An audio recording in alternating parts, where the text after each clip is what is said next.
St. Paul writes in 1 Corinthians 1:17, "Christ did not send me to baptize, but to preach the gospel."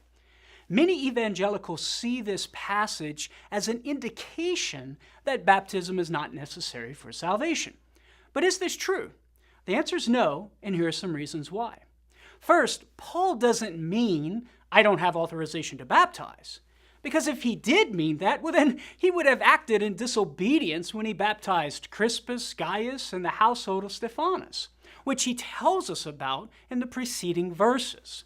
Do we want to say that the great apostle Paul was disobedient to Jesus' instruction? Of course not.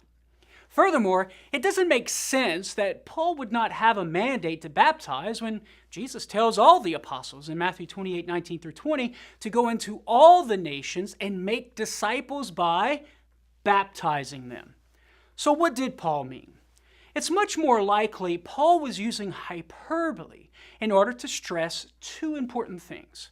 One, the focus of his ministry was to preach the invitation to salvation, and not so much the response to the invitation, namely baptism.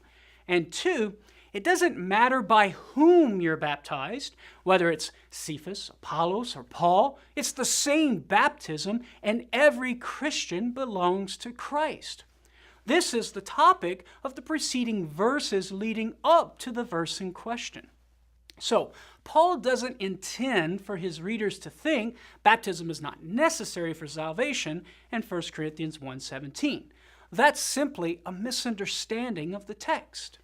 If you want to learn more about this topic and others like it, visit our website at Catholic.com. For Catholic Answers, I'm Karlo Broussard. Thanks for watching.